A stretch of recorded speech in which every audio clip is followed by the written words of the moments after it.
Dar comienzo al seminario número 8 de la Cátedra 1 del Departamento de Microbiología de la Facultad de Medicina de la Universidad de Buenos Aires. La hepatitis es un proceso inflamatorio que afecta al hígado. Las causas pueden ser de etiología infecciosa o no infecciosa. Dentro de las no infecciosas tenemos medicamentos, alcohol, metástasis hepáticas, tumores primarios de hígado. Y dentro de las causas infecciosas hay distintos agentes que pueden afectar al hepatocito y por ende a la función hepática. En la actualidad se identifican los virus primariamente hepatotropos, causantes de la hepatitis A, B, C, D y E, y los hepatotropos secundarios, como el virus de Epstein-Barr y el citomegalovirus, y actualmente lo que se está viendo debido a la cantidad de pacientes infectados por dengue es la hepatitis por dengue. La respuesta inmune desempeña un rol crucial no solo en la eliminación viral, sino también en el daño hepático. Bueno, este cuadro ya fue mostrado en microbiología 1 y nos sirve como para tener un pantallazo de los principales virus de hepatitis con las características relevantes de cada uno. Es a modo de repaso. El virus de hepatitis A se encuentra dentro de la familia de las picornaviridae. Es esférico, tiene una cápside icosaédrica, es un virus no envuelto y una replicación lenta y no citopática en cultivos celulares. El genoma está constituido por una cadena única de RNA de polaridad positiva. Afecta principalmente al hepatocito, a las células de Kupffer, conductos biliares, epitelio vesicular. La respuesta inmune adaptativa es efectiva para la eliminación viral. La hepatitis producida por el virus de hepatitis A parece estar mediada por una respuesta inmune frente a la infección del hepatocito y no un efecto citopático directo del virus. Bueno, el virus de hepatitis A tiene distribución universal, un serotipo, 3 corresponden a genotipos humanos, la vía de transmisión es fecal-oral. Se elimina virus 10 a 15 días antes de la aparición de los síntomas y hasta 8 días posteriores a la aparición de la ictericia. La mayor parte de los casos es asintomática o con síntomas muy inespecíficos, como ser dolor abdominal, náuseas, casos febriles, y la mayoría cura sin secuelas. La cantidad de pacientes que se infectaban por hepatitis A ha disminuido a partir del 2005 en que ingresó la vacuna al calendario de vacunación, como podemos ver en el esquema. Como podemos observar en este gráfico, tiene un periodo de incubación de 1 a 2 semanas. El virus se excreta por materia fecal durante la semana previa a manifestarse la enfermedad, extendiéndose esta excreción como mínimo por 2 semanas. La enfermedad aguda es similar a la de los otros virus. No hay una diferencia. Cuando presenta síntomas, su manifestación puede ser la ictericia, náuseas, vómitos, dolor abdominal, que dura aproximadamente de 2 a 5 semanas. Es autolimitada, en términos generales no evoluciona la cronicidad, y los síntomas coinciden con el pico de transaminasas y con la aparición de la IgM específica. Los círculos de IgM, que acá, como observamos, los círculos de IgM están de color celeste, va disminuyendo con el correr de los meses, mientras que los niveles de IgG específicos persisten a lo largo del tiempo. Con respecto al diagnóstico de hepatitis A, recuerden, como dijimos previamente, que se solicita la IgM contra hepatitis A. Si da reactivo, se confirma infección aguda. Si es no reactivo, se solicita IgG contra hepatitis A si estamos en un contexto de un brote o en personas en grupos de riesgo. Si la IgG es reactiva, habla de infección pasada o de respuesta a la vacuna. Y si el resultado es no reactivo, pero estamos frente a un brote o a personas en grupos de riesgo, hay que vacunar contra hepatitis A. Con respecto a la inmunización activa, se encuentra el calendario oficial de vacunación a partir del 2005. Es una dosis al año. Se recomienda una dosis de refuerzo a los 6 meses de la primera dosis, pero que no está en el calendario y que esa la puede recomendar el pediatra. Y con respecto a la inmunización pasiva, la inmunoglobulina estándar, que interfiere con la respuesta inmune frente a otras vacunas, a virus vivos y atenuados. Así que hay que tener en cuenta, al momento en que uno la va a indicar, de ver que no interfiera con ninguna de las otras vacunas que pueda recibir el paciente. El virus de hepatitis B es un virus envuelto con genoma de DNA parcialmente monocatenario y parcialmente bicatenario, que es miembro de la familia Hepatnaviridae.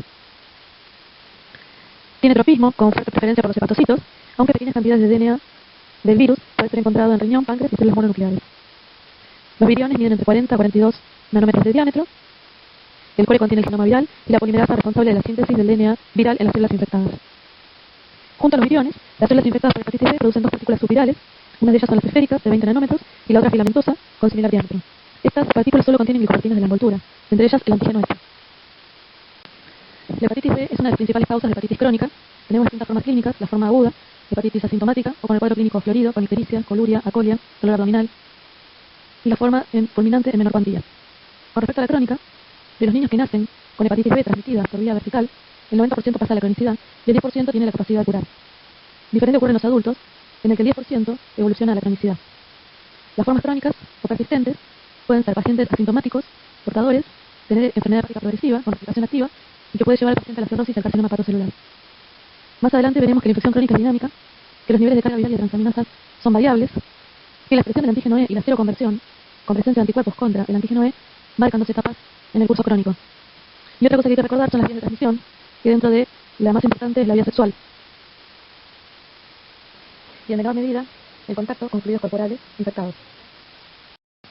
Mediante la determinación de diferentes marcadores serológicos, podemos realizar el diagnóstico de la infección por hepatitis B y además saber si se trata de una infección aguda, una infección resuelta pasada, o por el contrario, si el paciente se encuentra en la etapa crónica de la infección. Dichos marcadores serológicos se determinan mediante la técnica de ELISA y son los siguientes antígenos: el antígeno S, el antígeno E, los anticuerpos contra el core, los anticuerpos contra el antígeno S y los anticuerpos contra el antígeno E. Tienen que recordar que el antígeno del core, que forma parte de la cápsula del virión, no lo detectamos. Un aspecto importante a tener en cuenta es que estas pruebas serológicas detectan la presencia de antígenos o anticuerpos que se encuentran en exceso, libres en circulación, no los que están formando parte de los inmunocomplejos. En esta diapositiva vemos el curso serológico típico de una hepatitis B aguda con recuperación, es decir, donde se logró resolver la infección y no evolucionó a la cronicidad. El primer marcador serológico que aparece tras la infección aguda es el antígeno S, la curva azul, el cual puede ser detectado a partir de la cuarta o décima semana posinfección. En forma concomitante, se vuelve detectable el antígeno E, la barra superior celeste, el cual es indicativo de que el virus se encuentra replicando en forma activa. Si en este momento midiéramos la viremia, observaríamos altos niveles de carga viral.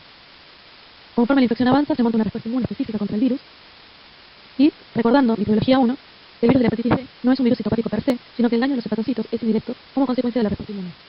Por esta razón, en esta etapa, vemos altos niveles de transaminasas hepáticas y la sintomatología es la ictericia, fatiga, náuseas, vómitos, dolor abdominal.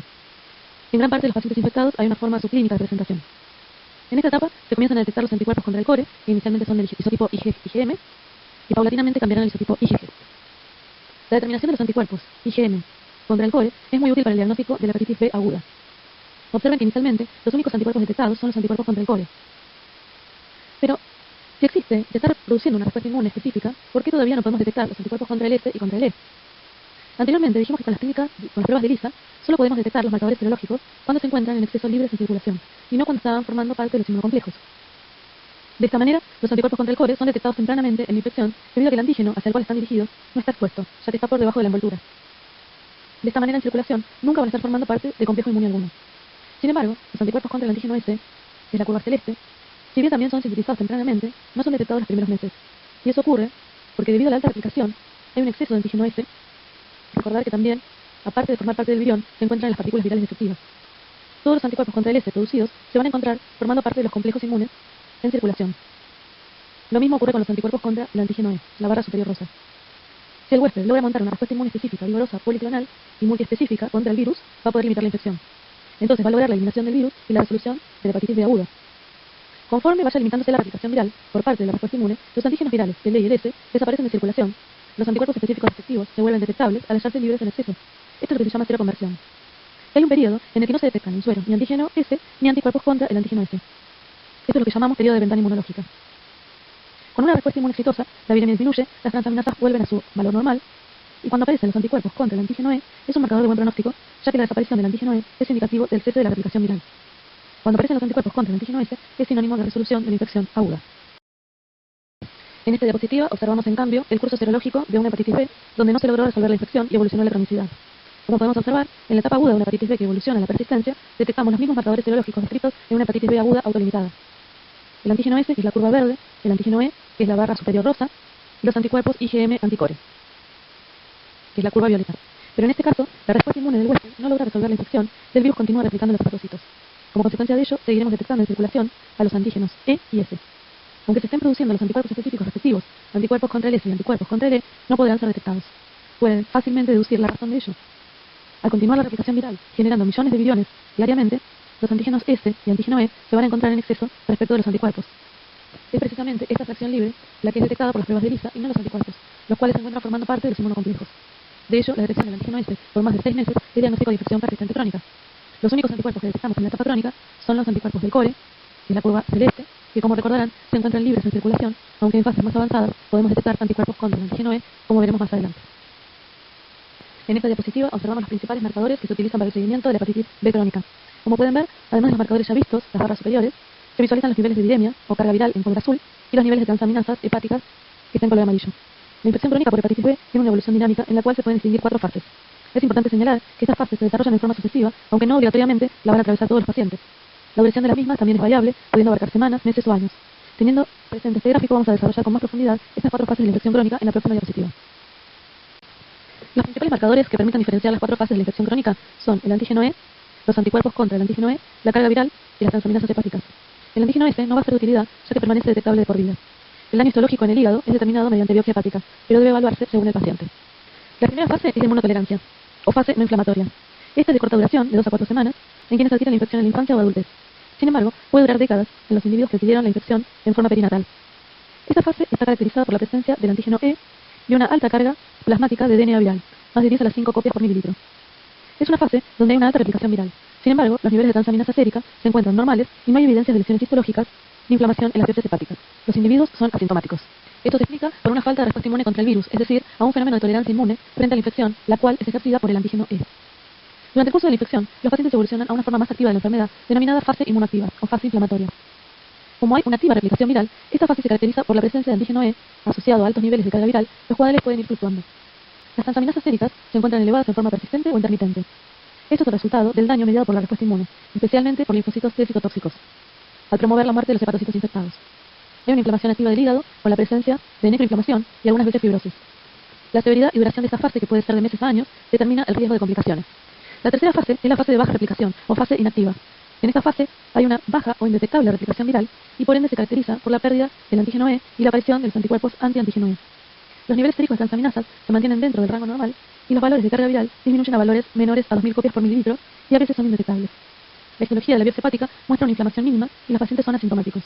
La seroconversión del antígeno E a anticuerpo contra antígeno E es una señal favorable de la evolución de la infección. Cuanto más tempranamente se alcance esta fase, menor será el riesgo de que el paciente desarrolle cirrosis o carcinoma hepatocelular. El 67 al 80% de los pacientes van a persistir en esta fase indefinidamente como portadores inactivos, lo cual es de muy buen pronóstico.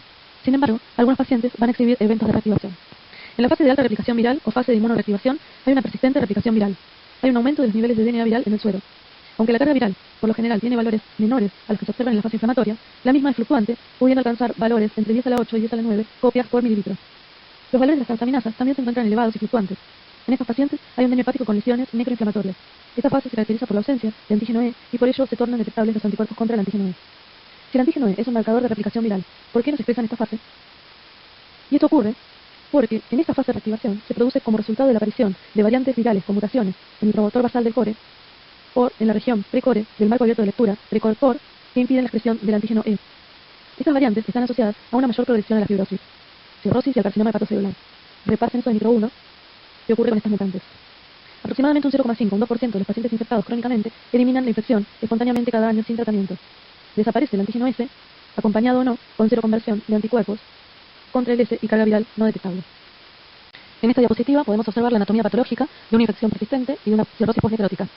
En la foto superior observamos un infiltrado mononuclear en los espacios porta y si uno deja su libre evolución va a aumentar la cantidad de infiltrado inflamatorio llevando a la cirrosis postnecrótica donde se observan teñidas de celeste con coloración tricrómica de masón las bandas de tejido conectivo. En esta diapositiva observamos en la foto superior una pieza de anatomía patológica de un hígado con nódulos amarillentos que microscópicamente observamos hepatocitos atípicos donde no observamos los cordones hepáticos normales y que estos indican la presencia de un hepatocarcinoma.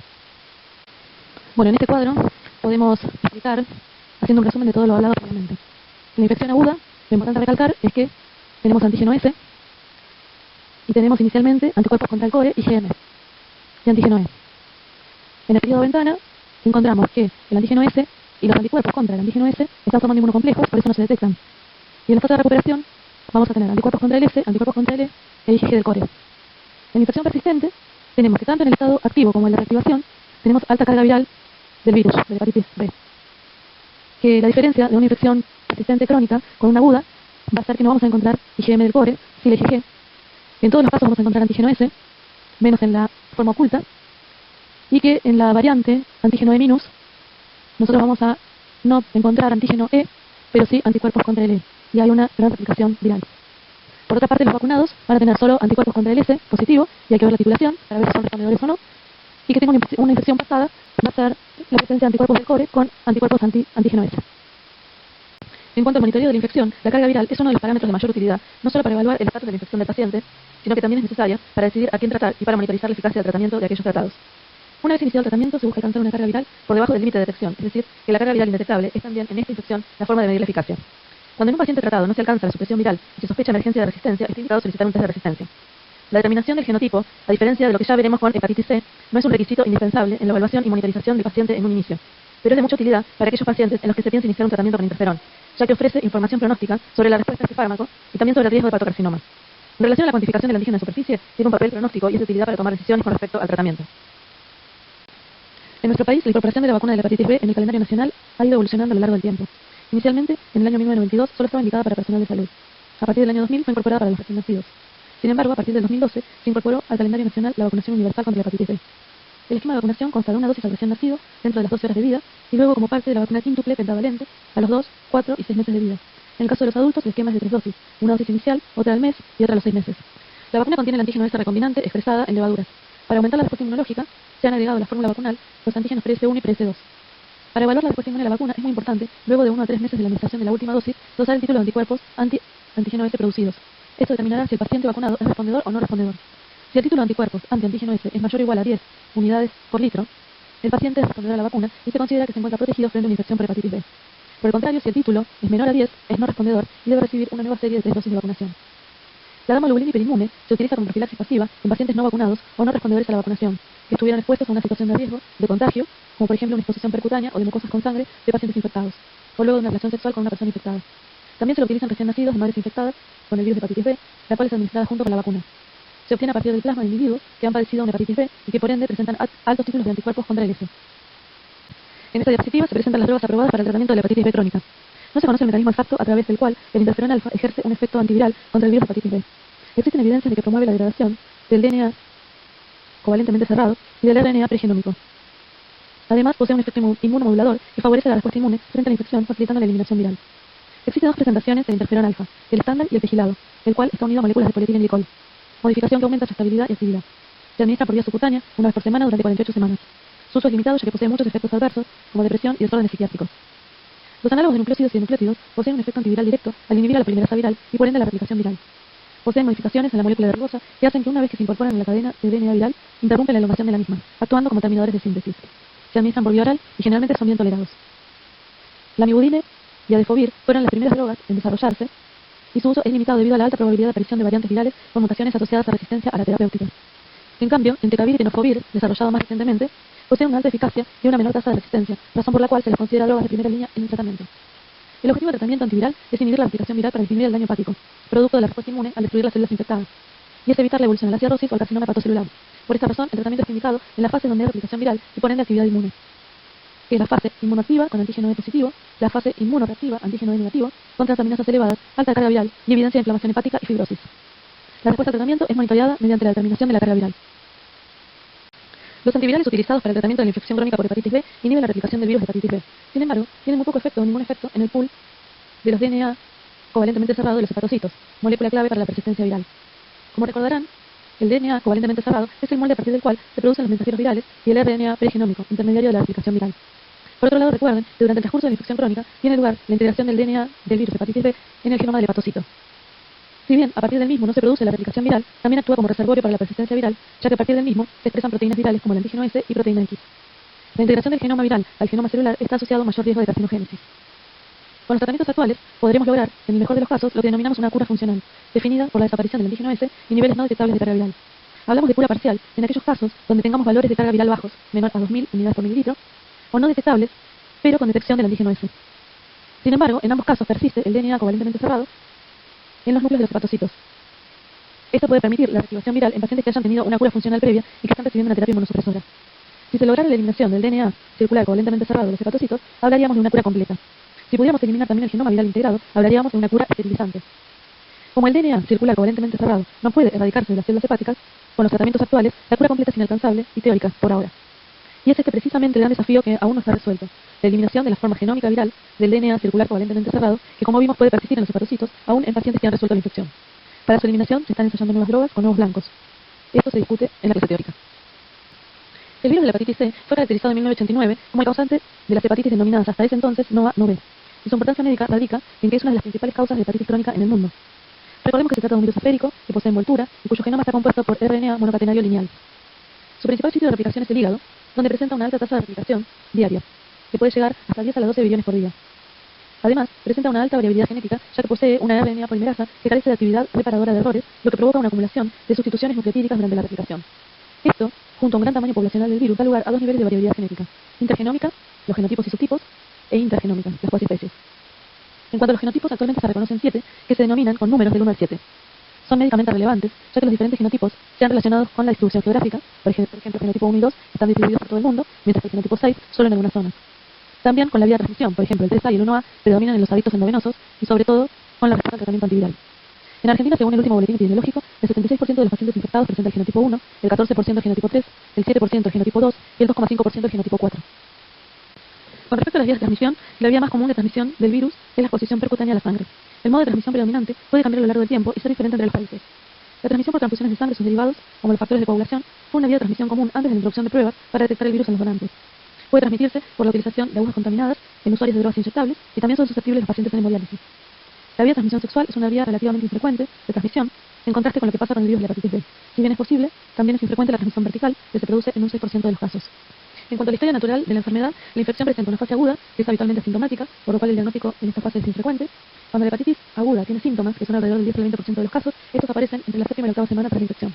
El cuadro es indistinguible de otras hepatitis agudas. La mayoría de estos pacientes evolucionará hacia una infección persistente, alrededor del 80%.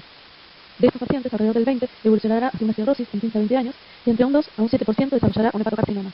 Este último en general se presenta en pacientes que ya cuentan con algún grado de fibrosis hepática asociada a la hepatitis C. En esta imagen podemos ver los diferentes perfiles de viremia asociados a la infección por el virus hepatitis C. En primera instancia, vemos la viremia fugaz, característica de aquellos pacientes que tras cursar una infección aguda resuelven la infección. Vemos el característico aumento de las transaminasas en lila, que puede presentarse acompañado con síntomas, si bien debemos recordar que lo más frecuente es que el paciente curse esta infección en forma asintomática. En rosado vemos el pico de viremia que solo se presenta en la etapa aguda, ya que este paciente no evoluciona en infección persistente, y vemos en celeste, como casi concordante con el aumento de las transaminasas, aparecen los anticuerpos específicos anti-hepatitis C que persistirán detectables por años. En el segundo gráfico vemos un caso de viremia persistente en un paciente que evolucionó a la cronicidad, en el cual se pueden ver aumentos de transaminasas intermitentes, en lila, que habitualmente se dan en el contexto de un paciente asintomático. Y en rosado vemos cómo la viremia permanece detectable, con pequeñas variaciones, durante prácticamente toda la etapa crónica. Y por último, en el tercer gráfico, vemos otro patrón observable en pacientes crónicos, la viremia recurrente. En estos pacientes vemos también aumentos de transaminasas intermitentes, pero la viremia, en rosado, intercala periodos en la cual es detectable con otros periodos en los cuales la viremia no se detecta a nivel periférico. Este paciente, al momento del diagnóstico, va a tener anticuerpos contra el virus de la hepatitis C, pero dependiendo del momento de toma de muestra, puede tener una RT-PCR no detectable. En relación al diagnóstico, en términos generales, el tamizaje o screening se realiza mediante la detección de anticuerpos anti-hepatitis C. Se debe considerar que la mayoría de los diagnósticos se realizan en la etapa crónica, en la cual el paciente no suele tener síntomas, o tiene síntomas inespecíficos, y donde a nivel de laboratorio solo se puede detectar un leve aumento de transaminasas. En ese contexto, ante un resultado de serología reactivo, se debe plantear tres escenarios: infección pasada y resuelta, infección actual y, en menor medida, un falso positivo de la técnica. La forma de confirmar la infección es mediante la detección de RNA o el RT-PCR. De ser esta detectable, se confirma la infección. Por otro lado, como vemos en el algoritmo, en el caso en que el dosaje de anticuerpos sea negativo, se descarta la infección. Se debe tener en cuenta que ante la sospecha de infección aguda por hepatitis C en periodos tempranos de la infección, los anticuerpos pueden no detectarse por encontrarse en periodo de ventana. En relación a los métodos disponibles, como ya se ha mencionado, los indirectos se utilizan para el screening o tamizaje. Se debe tener en cuenta que la determinación de IgM no es útil, ya que se la puede detectar en la etapa crónica, con lo cual no constituye un buen indicador de fase aguda. Para el diagnóstico debemos solicitar el dosaje de anticuerpos totales contra hepatitis C. Por otro lado, en relación a los métodos directos, la detección del antígeno del core en sangre periférica aún no tiene un lugar en los algoritmos diagnósticos. Esta proteína se detecta antes que los anticuerpos específicos y persiste detectable durante todo el curso de la infección. Es un marcador de infección activa que se correlaciona bien con la carga viral, pero que en la práctica habitual no se utiliza para el diagnóstico. Por último, la detección del genoma viral es el método confirmatorio por excelencia. Se debe tener en cuenta que habitualmente se utiliza la técnica cuantitativa, es decir, la carga viral. Esta determinación también, además de ser la prueba confirmatoria, es de utilidad para el monitoreo del tratamiento. Con relación al genotipo, su determinación se realiza al momento del diagnóstico, ya que es necesario para la elección del tratamiento y la duración del mismo. Una vez establecido el diagnóstico, que como ya hemos mencionado, en general se realiza en pacientes cursando la etapa crónica, se debe tener en cuenta que el pronóstico dependerá de la existencia o no de fibrosis hepática y del grado de fibrosis cuando ya está presente. En la evaluación de la enfermedad hepática, los métodos por imágenes tienen un lugar central. Si bien la ecografía y la resonancia magnética puede detectar cirrosis, es difícil por estos métodos detectar grados incipientes de fibrosis que aún no llegan a la cirrosis. La elastografía hepática, conocida también como fibroscan, es útil para este propósito, ya que correlaciona el grado de rigidez medido en kilopascales con el grado de fibrosis. Se utiliza frecuentemente una escala, como la de Metavir, en la cual F0 es ausencia de fibrosis y F4 es cirrosis. Este método es no invasivo y ha reemplazado en los últimos tiempos a la biopsia hepática, que por mucho tiempo fue la única técnica confiable para evaluar el grado de fibrosis. El problema de la biopsia hepática que sigue siendo de utilidad para ciertas patologías, pero que es un método invasivo que no está libre de complicaciones potencialmente graves como el sangrado. En la evaluación para detectar hepatocarcinoma, habitualmente se utiliza la ecografía para detectar imágenes compatibles, formación nodular, por ejemplo. Y también es de utilidad la detección de niveles de alfa-fetoproteínas, que suele estar aumentada en los casos de carcinoma hepático. El tratamiento de la hepatitis C ha evolucionado notablemente en los últimos años. En un principio se utilizaba el interferón en forma de monoterapia, con una baja tasa de curación y numerosos efectos adversos. Hacia el 2001 se empezó a utilizar el interferón pegilado, que era un interferón modificado, con las mismas propiedades antivirales y inmunomoduladoras del interferón, pero con una mejor tolerancia y con la posibilidad de darlo una vez a la semana en forma subcutánea. Se lo asoció a otro antiviral, la ribavirina, lo que mejoró las tasas de curación. De todas maneras, las tasas de curación eran bajas para algunos genotipos y los efectos adversos eran difíciles de manejar.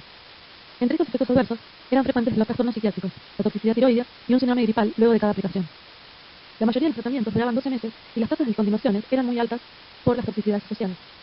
Finalmente, a partir del 2011, aparecieron nuevos tratamientos antivirales específicos, denominados antivirales de acción directa, los cuales han demostrado altísimas tasas de curación, la mayoría por encima del 95. Además de ser muy eficaces, se trata de tratamientos por vía oral, de pocos comprimidos, con pocos efectos adversos, y en su mayoría estos esquemas no superan las 12 semanas de tratamiento total. Estos nuevos tratamientos han abierto la puerta a otra etapa en el manejo de esta enfermedad, con la oportunidad de curar la infección, cortar la transmisión y eventualmente en el futuro erradicar la enfermedad. En relación a los antivirales de acción directa, podemos ver en la figura que todos estos fármacos actúan a nivel de una enzima necesaria para la replicación viral.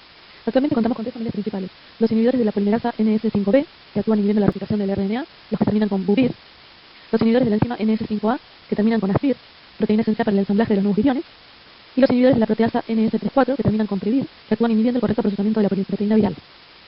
Estos fármacos se utilizan en forma combinada, dos fármacos con diferente mecanismo de acción, y muchos de ellos actúan sobre determinados genotipos, mientras otros son pangenotípicos, es decir, que actúan sobre todos los genotipos. Algunas combinaciones se pueden utilizar incluso por periodos acortados de 8 semanas. Todos se administran por vía oral, siendo el único obstáculo para su utilización el acceso, ya que se trata de medicamentos de alto costo. Una vez iniciado el tratamiento, se busca alcanzar una carga viral por debajo del límite de detección y que ésta se mantenga indetectable luego de haber finalizado el tratamiento. De lograrse este objetivo, la denominada respuesta biológicamente sostenida, se asume que el tratamiento fue exitoso. Los casos de falta de respuesta por emergencia de resistencia viral no son frecuentes, pero cuando hay sospecha, se debe realizar un test de resistencia. Es importante tener en cuenta que para tratar y curar es necesario primero el diagnóstico. Por esta razón, es importante hacer testeos en los controles clínicos de rutina, ya que, como hemos mencionado, la mayoría de los pacientes infectados cursan esta enfermedad en forma asintomática y solo tendrán manifestaciones cuando ya se encuentren en un periodo avanzado de la enfermedad. También se debe tener en cuenta que el tratamiento antiviral, si bien cura la infección viral, solo en un porcentaje muy pequeño de pacientes puede retrogradar la fibrosis hepática. Es decir, que la mayoría de los pacientes con hepatitis C curados, si desarrollaron cirrosis, continuarán en riesgo de compensación hepática y hepatocarcinoma aún después del tratamiento exitoso. Por eso estamos remarcando la importancia del diagnóstico y del tratamiento temprano. Bueno, en esta diapositiva vemos cómo llegamos al diagnóstico de una hepatitis cuando tenemos elevación de transaminasas. Cuando viene un paciente con un cuadro clínico compatible, con ictericia, dolor abdominal, coluria, fiebre que puede no tener, náuseas y vómitos, se le hace un estudio de laboratorio y se encuentran transaminasas elevadas, tenemos que pensar primero en los principales virus patogenoporcinales. Entonces, para descartar hepatitis A, solicitamos la IgM contra hepatitis A. Si da negativa, es negativa. Si da positiva, estamos frente a una hepatitis A aguda. Para hepatitis C, pido anticuerpos totales contra hepatitis C. Si da negativo, es negativo. Si da positivo, necesito una prueba confirmatoria con el estudio de RNA de hepatitis C por RT-PCR. Si eso da negativo, no hay infección activa actual por hepatitis C. Si da positivo, hay infección activa. Y en el caso de hepatitis C, pedimos antígeno S y anticuerpos totales contra el core. Si el antígeno S me da positivo y los anticuerpos totales contra el core me dan positivo, pido una IgM del core. Si la IgM del core me da positivo, estamos frente a una hepatitis C aguda. Sin embargo, si la IgM del core me da negativa, tengo que pensar que puede ser una infección persistente, porque tengo las inmunoglobulinas G positivas contra el core. Entonces ahí hay que hacer una evaluación de DDPR y de evaluar si hay persistencia de una infección por hepatitis B. En relación a la hepatitis E, se trata de una enfermedad emergente a nivel mundial que se manifiesta como una hepatitis aguda y que es producida por un virus de transmisión principalmente entérico. Tiene una mayor prevalencia en los países en vías de desarrollo. En los países endémicos como India se observan reiteradas epidemias a partir del agua contaminada. Es importante tener en cuenta que nuestro país no es considerado un país endémico para esta enfermedad, si bien el número de casos reportados va en aumento y se estima una prevalencia del 1,9%. Afecta sobre todo a adultos jóvenes, predominantemente del sexo masculino, y es importante considerar que hay otras vías de transmisión documentadas, como podemos ver en las imágenes. Existen reportes de transmisión parenteral por transfusiones, transmisión intranosocomial, materno-fetal y también a partir de ingestión de carne mal cocida, sobre todo de cerdo. Existe una alta prevalencia en comunidades aborígenes, en el caso de la comunidad guaraní en Argentina, es del 4%. Recordemos que el virus de la hepatitis E es un virus desnudo, pequeño con un RNA de cadena simple, del cual se reconoce un solo serotipo y 4 genotipos. El periodo de incubación es de 4 a 5 semanas. El virus se excreta por heces durante la semana previa a manifestarse la enfermedad, extendiéndose esta excreción como mínimo 2 semanas. La enfermedad aguda no difiere de las que producen otros virus, y cuando presenta síntomas, su principal manifestación es la ictericia. Dura entre 1 y 4 semanas, es autolimitada y en términos generales no suele evolucionar a la cronicidad. Se debe tener en cuenta que en pacientes inmunocomprometidos este virus puede causar hepatitis crónica, siendo esta, de todas maneras, una situación infrecuente. Como podemos ver en el gráfico, los síntomas coinciden con el pico de transaminasas y con la aparición de la IgM específica. Los títulos de IgM van disminuyendo con el correr de los meses, mientras que los niveles de IgG específicos persisten a lo largo del tiempo. En relación al diagnóstico, como podemos ver en esta imagen, se ha establecido un algoritmo para el estudio de los casos de hepatitis aguda que no son causadas por el virus A, B o C. Es decir, que en una hepatitis aguda en nuestro medio, este virus debe ser pensado una vez descartadas las 3 causas más frecuentes dentro de los agentes virales. El diagnóstico puede realizarse por métodos directos, utilizando RT-PCR, que debe resultar detectable confirma la infección, y en el caso de utilizar pruebas serológicas, ya sea IgM específica, IgG o anticuerpos totales, en el caso de ser reactivo, el resultado se debe confirmar mediante RT-PCR. Se debe tener en cuenta que la detección de IgM por los diferentes equipos comerciales es variable, pudiendo ser no detectada en la etapa aguda. En relación a los genotipos, podemos ver que tienen una distribución geográfica diferente. En Argentina hay descripciones de presencia del genotipo 3. Tanto este genotipo como el 4 suelen ser de transmisión zoonótica a partir de carne de cerdo, principalmente. Por otro lado, el genotipo 1 y 2 se suelen transmitir por agua contaminada, causando brotes epidémicos con alta mortalidad. A diferencia de lo que ocurre en la población general, donde se manifiesta como una hepatitis aguda sin complicaciones, en las mujeres embarazadas la evolución de la hepatitis E hacia una forma fulminante es frecuente, 22%, cuando en mujeres no embarazadas es del 0%. Esta evolución se observa más frecuentemente cuando la infección se produce durante el tercer trimestre del embarazo y en menor medida durante el segundo trimestre. En relación a la profilaxis de las hepatitis virales, recordemos que la vacuna de hepatitis B está incluida en el calendario obligatorio para los niños, al momento del nacimiento, y luego 3 dosis como parte de la vacuna quíntuple. También está indicada en adultos que no han sido vacunados y en personal de salud. En relación a la vacuna de hepatitis A, el calendario contempla una sola dosis al año de vida. Recordar que la vacuna de fiebre amarilla, otra causa de hepatitis viral, está indicada luego del año de vida en zonas endémicas, que en nuestro país es el norte de Misiones. La vacuna para fiebre hemorrágica argentina es indicada en adultos de riesgo, trabajadores rurales, en su mayoría veterinarios, en la zona endémica del virus Junín. Y por último, recordar que por el momento no contamos con una vacuna para prevenir hepatitis C. Bueno, ahora vamos a ver los agentes infecciosos que pueden causar masas ocupantes de espacio, ya sea lesiones sólidas o quísticas. Bueno, en esta diapositiva vemos que las lesiones ocupantes de espacio en el hígado pueden ser quísticas o sólidas. Las quísticas pueden ser quistes simples, quistes hidatídicos, abscesos hepáticos, ya sea piógenos o medianos, o lesiones sólidas, como los adenomas, los carcinomas, las lesiones por metástasis, la hiperplasia nodular focal, las lesiones que pueden corresponder a angiomas. Los abscesos piógenos hepáticos se suelen presentar luego de un postquirúrgico. Dentro de los más frecuentes está la cirugía de apendicitis, la cirugía de vesícula biliar, colecistectomía. Suelen consultar pacientes con fiebre persistente, donde no se encuentra otra causa, y con el antecedente de cirugía previa cercana, podemos sospechar que tiene un absceso. Entonces, con diagnóstico por imágenes, ya sea ecografía o tomografía, podemos llegar al diagnóstico, y después, para llegar al agente etiológico, tomamos hemocultivos por 2, que suelen ser positivos en un 50% de los casos, y cultivos de la muestra cuando se realiza drenaje percutáneo. Los gérmenes que se suelen encontrar son por lo general polimicrobianos, en un 20 o un 50%, aunque pueden ser únicos gérmenes como por ejemplo las enterobacterias, en un porcentaje también importante. Acá tenemos los agentes más frecuentes. Los gram negativos son las enterobacterias, entre ellas Escherichia coli y Klebsiella. Gram positivos, Strepto y Heterococo, y también anaerobios del género Bacteroides. Ahora, muy infrecuente son ya cuando pacientes por ahí cursaron una internación prolongada, un postquirúrgico, tienen gérmenes que se consideran asociados a los cuidados de la salud, ya sea Pseudomonas, Proteus, Enterobacter, Citrobacter, Staphylococcus aureus no resistentes, otros tipos de anaerobios, de género Clostridium, Fusobacterium. Otro de los gérmenes que puede producir abscesos son las entamebas citolíticas, que producen abscesos a medianos. La forma infectante es el quiste, el cual da origen a trofosoditos en el intestino. Estos invaden los tejidos o se enquistan en la luz y se eliminan por materia fecal. A partir del intestino, las amebas pueden llegar al hígado y causar el absceso a mediano. La mayoría es una infección asintomática, un bajo porcentaje puede presentar una colitis sintomática, y los abscesos suelen ser grandes pero no purulentos. El diagnóstico se realiza por el antecedente epidemiológico. Se puede realizar un coproparasitológico con la observación de quistes que se eliminan por materia fecal. En materia fecal pueden eliminar tanto los quistes como los trofosoditos, y los quistes son los que se ingieren por vía oral con alimentos o verduras contaminadas. Luego observamos la imagen de ocupante por estudio de imágenes, ya sea por ecografía o tomografía, y después tenemos el estudio serológico. La hidatidosis es una zoonosis producida por las larvas de Streptodes, de Echinococcus. Hay varias especies. Uno es el Echinococcus granulosus, otro el multilocularis. Es un cestode que se fijan a la mucosa del intestino delgado por un órgano llamado Scolex, que posee ventosas o ganchos. Tiene un cuerpo segmentado, los segmentos se denominan proglótides. Hay focos endémicos en todo el país. El 30% del país tiene ciclo doméstico, comprometiendo al 10% de la población. Hay dos huéspedes, uno carnívoro, que es el definitivo, con parásitos adultos en el intestino, y otro es herbívoro, que es el intermediario, que tiene formas larvarias en los tejidos. El ser humano es el huésped accidental. La forma hepática es la más común. La enfermedad en el hombre se caracteriza por lesiones quísticas, habitualmente asintomáticas, que en un 80% son en hígado, en menor medida en pulmón y menos frecuente en otros lugares como sistema nervioso central. Solo dan síntomas cuando se complican, ya sea por infección o por ruptura, por lo que suelen ser un hallazgo en las imágenes. Con respecto al diagnóstico, tenemos en el hemograma, podemos tener eosinofilia en un 15 o un 20%, alteración de la función hepática, que hay compromiso con varios quistes, leucopenia, trombocitopenia. La ecografía tiene una sensibilidad del 90 al 95%, la tomografía de un 95 a un 100%. Existe, como vemos ahí en la diapositiva, distintas formas que podemos observar ecográficamente en distintos estadios del quiste. Y otro estudio que nos sirve también es la serología. La hemoglobinación indirecta tiene una sensibilidad de 60-80%, pero tiene una reacción cruzada con tritinosis y fasciola. Después tenemos el ELISA, un 93%. Y el Western es confirmatorio. La esquistosomiasis es causada por una un trematode del género Schistosomas, cuya transmisión es por contacto de la piel con el agua contaminada.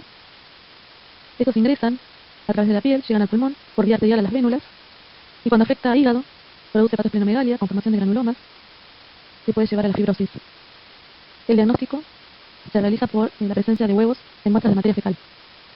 Fasciolosis es una enfermedad causada por un trematode, que es la fasciola hepática. La fasciola se localiza principalmente en el intestino delgado, produciendo síntomas digestivos, diarrea, y la ingestión de metatarcarias en plantas acuáticas es la que infecta al hombre. Cuando llega al intestino delgado se transforman en parásitos adultos. Estos parásitos adultos eliminan huevos con materia fecal que caen al agua. En el agua los miracidios invaden los caracoles, que son los huéspedes intermediarios. En los caracoles se transforman en cercarias que salen de los caracoles y se fijan en las plantas acuáticas, transformándose en quistes, y en otras formas que son las metacercarias, que son las que ingiere el hombre en las plantas y que comienzan su ciclo nuevamente llegando al intestino delgado. Invaden conductos biliares a través de la circulación enterohepática y eso puede producir lesiones ocupantes de espacio o un síndrome colestático.